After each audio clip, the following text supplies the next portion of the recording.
Ministro interino da Educação, Luiz Cláudio Costa, bom dia. Bom dia, Felipe, é um prazer falar com você, com os ouvintes da Rádio Guaíba, com o programa agora. Felipe, os ministros, né, o Rossetto e o ministro Eduardo Cardoso já se manifestaram sobre isso, né, vamos falar sobre educação, mas eu acho que a essência que foi falada é do respeito a toda manifestação democrática. Mas o cidadão Luiz Cláudio Costa tem uma opinião a respeito disso, né? Não, evidente, é exatamente essa. Eu acho que o governo está ouvindo, analisando, como sempre fez, né, para falar sobre toda manifestação democrática sempre será ouvida pelo governo e o diálogo, o governo está sempre pronto para ouvir, como já manifestaram os nossos ministros. Ministro, a partir disso que nós tivemos ontem, tem aí por parte do governo federal uma mobilização para boas notícias, para tentar virar o jogo? Vocês do Ministério da Educação receberam algum recado? Olha, dá um jeito no FIES, que tá uma vergonha o FIES. Como é que vai acontecer essas coisas? Como é que vão acontecer a partir de agora? Não, vamos falar. Primeiro, o FIES não tá uma vergonha, né? Você veja, um programa. Olha, não é o recado que eu tenho aqui dos estudantes, hein? Pois é, mas vamos falar em números, né? Porque os números nos ajudam. Nós temos 1.900.000 contratos do FIES ativos. Veja que é um número importante de estudantes, né, que fazem o seu curso superior graças ao FIES. O governo, com seu compromisso com a educação, garantiu a renovação de todos esses contratos. Portanto, e hoje nós já temos 872 mil já aditivados e renovados. O prazo é até 30 de abril. Então, veja, nós temos 1.900.000, alguns vão se encerrar, evidentemente, porque o estudante formou, não é? E 872 mil já fizeram, e nós temos um prazo até 30 de abril. Nós estamos recebendo um volume de acessos que é cerca de 10 vezes o que foi o ano anterior. Isso, evidentemente, tem causado lentidão. Nós trabalhamos fortemente esse fim de semana, o sistema já melhora a partir desses dias, mas veja, 872 mil já fizeram, compromisso completo do governo, e aí eu queria tranquilizar esses estudantes, que a gente entende essa sociedade, todos eles estarão em sala de aula, independente da hora que eles fizerem, isso é retroativo. Portanto, é um programa que, somado aos outros que o governo fez, nos orgulha muito. Então, eu acho que o FIES está avançando bastante, dando oportunidade aos estudantes. Vamos lá, então. Felipe Vieira acessou o FIES, tem financiamento, não conseguiu, em função do que vocês chamam de instabilidade do sistema, renovar o seu FIES, foi na faculdade dele, não conseguiu também nos sites da faculdade renovar o seu FIES. O senhor está garantindo o seguinte: Felipe Vieira, o senhor que foi prejudicado até aqui, é retroativo, o senhor não se preocupe, o seu FIES será renovado, tudo será regularizado de forma retroativa. É isso, estou garantido ao Felipe Vieira e aos outros na situação dele, que ele tem até 30 de abril, se ele está fazendo o seu aditamento, a sua renovação, não é? Ele terá esse direito assegurado, ele pode ficar tranquilo que ele estará em sala de aula, e é retroativo, ele não vai pagar mensalidade alguma. É isso aí, o Felipe e alguns outros casos. Como 8.000 já fizeram. Aí nós temos o caso do Felipe e de outros que, para nós, é importante. A educação não é número, é uma pessoa, e qualquer pessoa, para nós, ela é extremamente importante e cara, não é? Uhum. Não importa se é 1, se é 2 ou se é 3. Mas, enfim, 872 mil já fizeram, e da mesma forma que esses 872 mil, o Felipe também irá fazer. Nós estamos trabalhando, viu, Felipe, você e os outros, fortemente para que o sistema, por causa desse número grande de acesso, né, o sistema teve algumas instabilidades. Nós estamos trabalhando fortemente, aumentando o número de máquinas, disponibilizando, enfim, a questão do banco de dados para atender toda essa demanda. Mas lembrando que vocês têm até 30 de abril e é retroativo, e digo mais, se necessário eu vou ampliar o prazo. Não há, a gente tem expectativa que todos farão até 30 de abril, mas ninguém vai ficar de fora. Todos que estão têm assegurado o seu direito de estar com o seu contrato aditivado e renovado. Bom, então aqui tem um outro caso que é um caso diferente aqui, porque essa era a pergunta, acho, a número 1, e desde a semana passada vários dos nossos ouvintes estavam questionando essa situação. O Sandro: venho tentando conseguir financiamento pela primeira vez, mas o site informa que a instituição está sem vagas. A instituição afirma que tem limite disponível. Continuo tentando? A tendência é sim, porque nós estamos agora reestruturando. Veja só o que acontece. É preciso que a gente esclareça para os nossos ouvintes, para você também, né, e para os estudantes. Nós temos o sistema de seleção unificada que aconteceu no início do ano. No sistema de seleção unificada, previamente, são definidos os números de vagas. Foram 205 mil vagas esse ano que foram liberadas para os estudantes. No ProUni, que foi o sistema seguinte, nós tivemos 213 mil vagas. No FIES, nós não temos previamente vagas definidas, portanto, nem a instituição tem, nem nós. Então, a instituição não pode dizer que tem vaga, nem nós, porque não existe vagas previamente definidas. O que se faz é uma análise da demanda, da oferta, principalmente na qualidade do curso e também no histórico dos anos anteriores. Então, a partir daí, vai se fazendo essa análise para verificar as vagas que serão preenchidas e ofertadas. Então, não tem vaga previamente para a instituição. Nós estamos priorizando, viu, Felipe, curso 5, ou seja, um curso de maior qualidade. Curso 5, porque os cursos no Brasil, esses cursos são avaliados pelo INEP, Instituto Nacional de Estudos e Pesquisas Educacionais, com notas de 1 a 5. E nós queremos, o estudante quer, a sociedade quer também, cada vez mais cursos de qualidade. Então, aqueles cursos que são os mais bem avaliados de qualquer parte do Brasil, de qualquer área, estão tendo, evidentemente, prioridade nesse momento para suas inscrições. Cursos 4, que é, evidentemente, a avaliação inferior, também aí vem o curso 3. Abaixo de 3, nós não financiamos curso algum. Então, curso tem que ter conceito de qualidade 3, 4 e 5.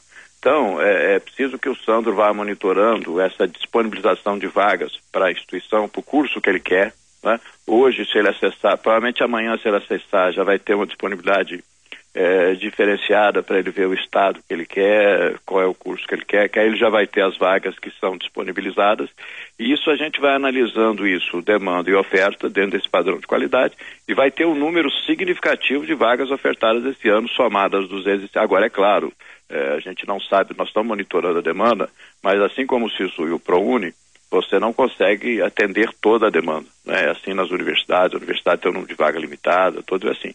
Mas nós vamos atender um número significativo de vagas do FIES. Para você ter ideia, já temos hoje algo de torno de 170 mil, 180 mil vagas novas já ofertadas. Ainda não temos o balanço final que a gente vai estar monitorando até o final de abril. Por que o MEC trocou as regras do FIES sem informar ninguém e pegou todo mundo de surpresa? Pergunta aqui a Gladys. Também muito grande dos ouvintes, imagino que tenha chegado até vocês também essa situação. Não, chegou, mas olha só, mudança de regra. Qual era a regra passada, né? O que houve de mudança no final de dezembro do ano passado é uma mudança que só vale a partir de 30 de março, que é 450 pontos para o Enem. O ministro Henrique Paim, à época, ele pensou o seguinte, olha, e discutiu, evidentemente, tecnicamente, conversou, o ProUni exige 450 pontos, né? O SISU exige pontuação, então, para não prejudicar os estudantes que já fizeram o seu Enem ou que não sabiam da regra, essa portaria só vale a partir de 30 de março. Modificação, na realidade, é essa. A outra foi uma modificação para as instituições, que a gente tem conversado com eles, né? Para a gente poder acertar todas essas mudanças. Mas a mudança foi essa, mas só vale até 30 de março exatamente para dar o período de transição. Mas, Felipe, a essência é que nós queremos o seguinte, aí é importante dialogar com os teus ouvintes pela audiência que tem e até pelo respeito, evidentemente, que temos que ter com os estudantes, a gente entende essa ansiedade. Nós temos 3 modelos de muito sucesso no Brasil de acesso ao ensino superior. É o Sistema de Seleção Unificada, é o ProUni, e nós temos também o SISUTEC, ou seja, você previamente diz para o estudante quais vagas que são ofertadas, quais cursos e quais estados, enfim, as regiões e as faculdades. Nós vamos migrar, essa é a transição do FIES.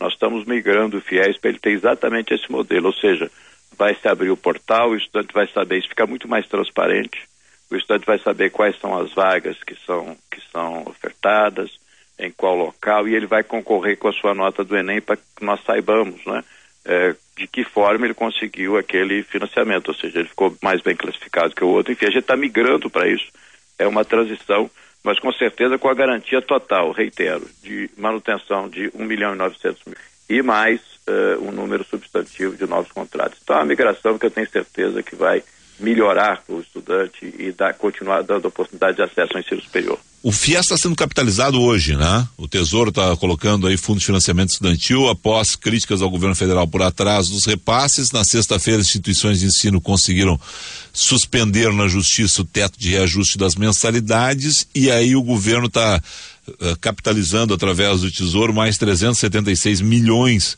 para o FIES. Não, mas isso é rotina, é coincidência das notícias. O governo já tinha colocado, ele tinha pago já, porque era para ser pago no dia 26 de fevereiro, algo assim, de fevereiro, e o Tesouro aportou algo muito mais do que isso, algo em torno de 600 milhões, pagando é aquilo que a gente faz. O que você faz? Você faz as emissões, né, com as instituições que dão o financiamento pelo FIES. Elas emitem título, o governo faz a emissão, elas usam esse título para pagar seus tributos, alguma coisa, e depois elas podem fazer a revenda, a recompra. Então isso é rotineiro, nós fazemos isso mensalmente, isso tem que ser feito, então é rotina, né? O governo tem procurado fazer isso, observando seu fluxo de caixa, para que as instituições possam receber o serviço prestado. Agora, a questão, veja só, nós temos que pensar em um financiamento, o estudante tem que pagar isso depois. E é preciso que haja um certo norteamento. O governo não faz jamais nenhum tipo de controle de preço, que a instituição coloca o preço do custo que ela quiser. Mas do financiamento do governo, veja só, o estudante, se ele tiver uma taxa de acréscimo mensal muito superior àquilo que a gente acha razoável, esse estudante amanhã vai ter que pagar isso. E ele precisa lembrar disso. Então é uma questão também de defesa do estudante, defesa do consumidor, você colocar um valor, mas que o FNDE está aberto, se as instituições nos mostrarem por que aquele reajuste, por questão do dissídio, por questão de investimento em qualidade, por questões razoáveis, por que aquele valor foi acima de 6,4, que é o IPCA, o FNDE analisa isso e, evidentemente, a solução, a instituição terá uma favorável à decisão. Agora, o que não dá, e evidente, eu digo que isso não acontece como regra, mas nós temos que estar atento para o estudante, né, observando o lado do estudante, é você ter um aumento que não se justifique, e amanhã ele vai ter que pagar isso. Não é uma bolsa, é um financiamento que o estudante tem que pagar. Certo. Por sinal, sobre isso eu tenho uma pergunta baseado no Hélio Gaspari de 3 semanas atrás, que eu peguei, li um trecho aqui no dia, gostaria de ouvir um contraponto do governo. Mas antes aqui, o Marcelo Massironi, ele não quer saber dos números, tá? Na realidade ele diz o seguinte, que o filho dele tem que renovar o FIES e o sistema tem que andar, o número de pessoas acessando é uma desculpa do governo. Por que aconteceu esse problema desta vez no sistema? O que aconteceu com o sistema que ele parou desta forma, né? Muita gente disse até que era uma medida do governo para as pessoas não renovarem o FIES, terem problemas na renovação, em função até de ajuste fiscal. Até isso chegou para nós em rede social, o senhor deve ter acompanhado também, porque vocês recebem isso tudo. Até isso. O que aconteceu mesmo? E a reclamação do pai aqui que é procedente, né? Porque, afinal de contas, outras vezes o sistema não tinha falhado dessa forma. Eu quero falar para o pai, para o Marcelo e para outros pais, a gente entende essa, Marcelo, seu filho está garantido, pode ficar tranquilo, se ele está no programa, ele está garantido e é retroativo, tá? O que aconteceu com o sistema? É simples, nós tivemos um número de acessos muito superior. Para você ter uma ideia, o número de acessos esse ano simultâneos chegou a 57 mil acessos simultâneos, quando o ano passado nós não chegávamos a 10 mil acessos simultâneos. A alegação, veja só, a alegação que o governo estaria fazendo isso, eu acho ela profunda para segurar financiamento. Olha bem, o Felipe, aí, os seus ouvintes, você, todos têm o discernimento disso, era só trabalhar no prazo. Por que eu estou dando um prazo até 30 de abril? Perfeito. Exatamente por saber que nós poderíamos ter problema e eu quero que o estudante tenha tranquilidade para fazer. Se eu quisesse impedir financiamento, se fosse essa decisão, é ao contrário, o governo quer todos dentro da instituição. Só trabalhar no prazo, e eu estou dizendo, inclusive, se nós tivermos problema, vou prorrogar o prazo. Então, nós teríamos mecanismos muito mais fáceis se fosse essa teoria. É exatamente ao contrário. O governo quer todos dentro da sala de aula, aqueles que, por méritos, estão ali, têm seus sonhos e vão ter. O que nós tivemos foi um número de acessos simultâneos, que realmente é algo que mostra a ansiedade e o desejo do estudante. E como o sistema antes, né, ficava atendendo um número muito menor, nós tivemos que fazer reajuste no sistema. Mas estamos fazendo, já está melhorando, eles estão fazendo, como eu disse, por isso é que eu falei em números, porque o número é importante para nós nos balizarmos, eu tenho que balizar em tudo, mas eu disse antes, para nós o número não é importante, uma pessoa, para nós é importante, nós estamos falando de educação. Então nós não vamos falar em estatística. Para mim, se ficar 1% fora, eu não estou satisfeito. Todos estarão dentro. Então não vai ser um. Então, garantindo ao Marcelo, aos demais, todos estarão. Nós estamos trabalhando diuturnamente e não estamos fazendo favor. É nossa obrigação como governo, nossa obrigação como Ministério da Educação, dar essa tranquilidade para o estudante, para ele estar. Vamos trabalhar, vamos mexer no prazo e com garantia. Todos vão renovar e é retroativo. Portanto, ele vai estar em sala de aula. Acho que ficou bem tranquilo essa questão, então, essa garantia do senhor de que todos vão renovar e que será retroativo. Uma outra questão, e aí as perguntas pelo menos dos nossos ouvintes que estão se repetindo muito, uma outra questão que eu gostaria de abordar com o senhor, ministro Luiz Cláudio Costa, ministro interino da Educação, é uma coluna do Hélio Gaspari, que eu usei aqui as informações há algum tempo atrás, mas uma preocupação, a coluna do Hélio Gaspari, a receita para quebrar o Brasil. E aí ele faz uma comparação entre números do FIES, de créditos para o FIES e a forma como foram concedidos esses créditos e os créditos e concessões que foram feitas aos municípios, essa dívida de municípios e estados, que é uma dívida hoje impagável, segundo alguns, né? E segundo outros já foi paga, mas em função dos contratos ainda os estados têm muito a pagar para o governo federal. Diz aqui o Hélio, eu acessei aqui a coluna é longa, né? Mas aquilo que poderia ser uma boa iniciativa virou uma estatização do risco do financiamento das universidades privadas. Esse tipo de crédito é socialmente necessário, desde que seja matematicamente sustentável. Faculdades estimularam seus alunos a migrar para o FIES e com isso o número de bolsistas passou de 150 mil em 2010 para 4 milhões e 400 mil em 2014. Os financiamentos pularam de 1 bilhão e 100 milhões em 2010 para 13 bilhões e 400 milhões em 2014. Há faculdades onde os alunos que pagam as mensalidades tornaram-se uma raridade. Formaram-se os conglomerados universitários com ações na Bolsa. O repórter José Roberto Toledo mostrou que entre 2012 e novembro de 2014, enquanto o Ibovespa caiu 18%, as ações do grupo Croton, com 1 milhão de alunos, valorizaram-se em 500%. Em 2014, o grupo recebeu 2 bilhões do FIES, uma cifra inédita, aí ele compara ainda com os escândalos, né, até para a Odebrecht.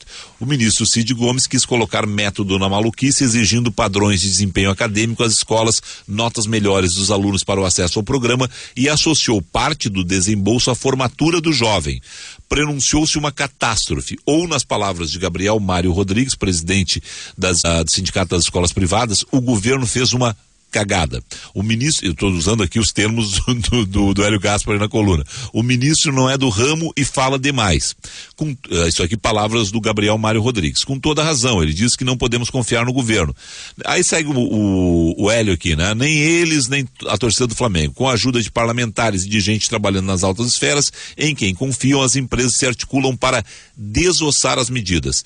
Ganha um final de semana na Guiné Equatorial quem acredita que esses financiamentos dados com critérios frouxos e fianças capengas fecharão a conta na bolsa da viúva. Vem por aí outro rombo, como aconteceu com a dívida dos estados e municípios. Certamente será renegociado em outros governos. É assim que se quebra um país. Esta situação, o país corre o risco de ficar com uma dívida na mão desses financiamentos. Como é que vocês garantem que nós não teremos aí um rombo nas contas públicas em função dessa questão? Não, um trabalho muito sério é feito em cima disso, evidentemente. Todo o processo, né? Aí eu vou falar todo o processo educacional. Você pega o sistema de seleção unificado, você pega o Enem, você pega o ProUni.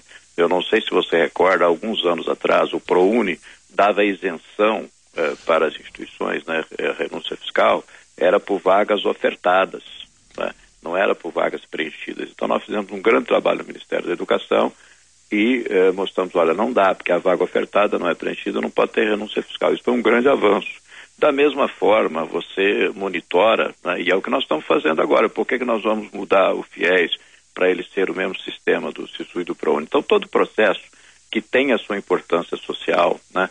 Que é relevante para nós incluirmos, ser mais de 90% dos jovens que estão no FIES, tem desses 1 milhão e 900, tem um número aí que você falou do Hélio, que é um dos maiores jornalistas desse país, que eu tenho profundo respeito.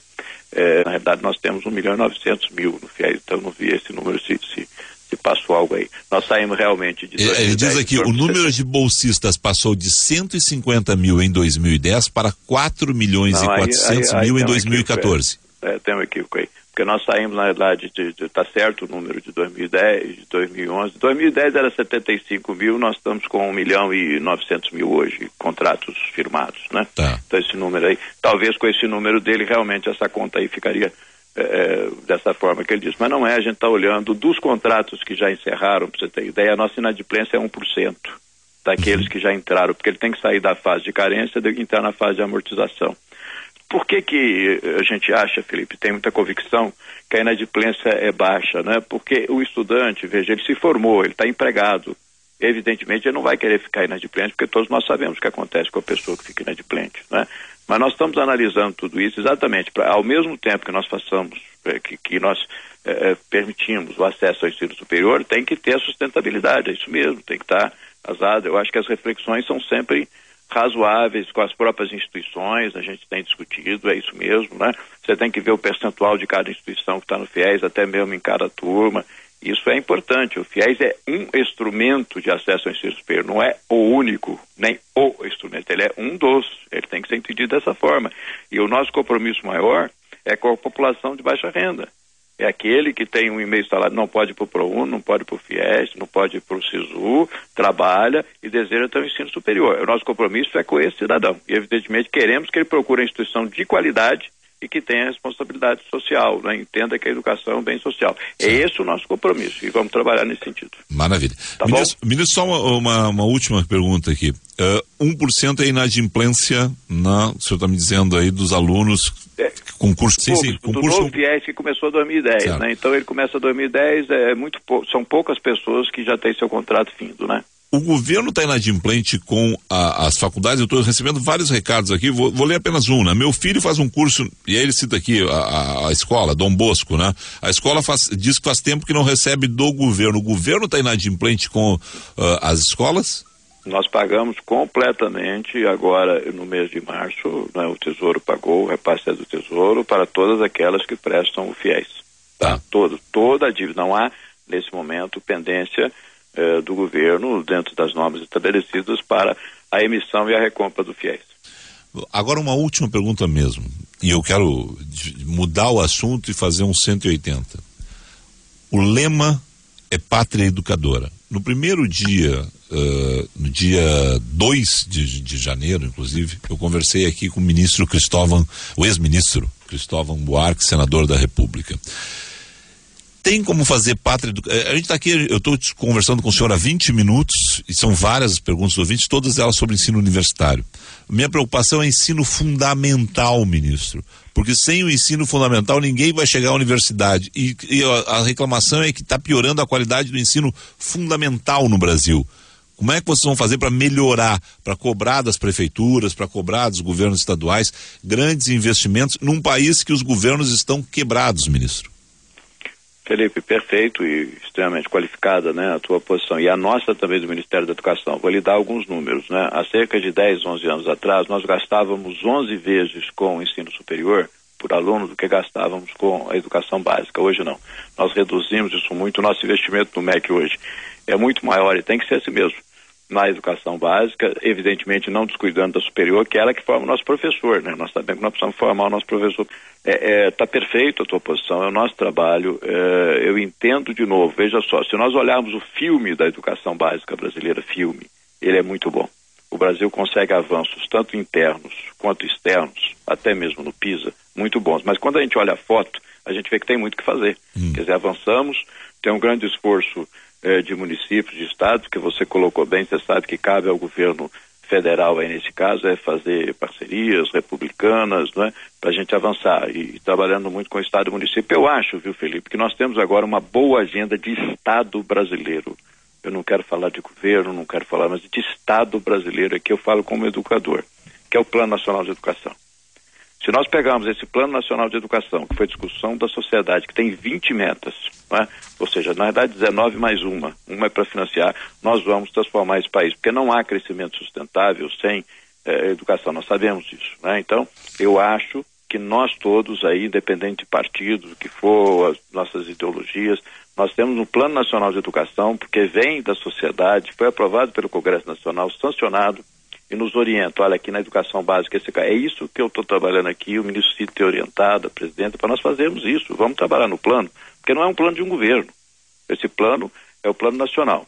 Os municípios têm que fazer seu plano nacional de educação. Eu queria aproveitar muito aqui para pedir aos municípios, eles estão fazendo isso, têm que fazer o seu plano municipal, os estados têm que fazer o plano estadual, e a sociedade tá nos ajudando para fazermos isso de fato avançar, cobrando do Ministério como tem que ser mesmo, e nós juntos com os outros. Eu acho que esse Plano Nacional de Educação vai nos permitir caminharmos aí na direção de uma educação, principalmente, eu concordo plenamente com a tua posição, o que nós temos que trabalhar hoje é na educação básica. Claro que temos coisas a fazer na superior, na pós-graduação, mas a educação básica e principalmente, viu, Felipe, o ensino médio é o nosso grande desafio. Claro que pegando também desde lá da creche, mas enfim, eu acho que esse é o nosso grande desafio como educadores, como pátria educadora, e pode ter certeza, né, que o MEC vai estar aqui procurando fazer isso, e eu acho que o Plano Nacional é a nossa agenda e nos une, exatamente por isso, porque não é de um partido, não é nada, é nacional.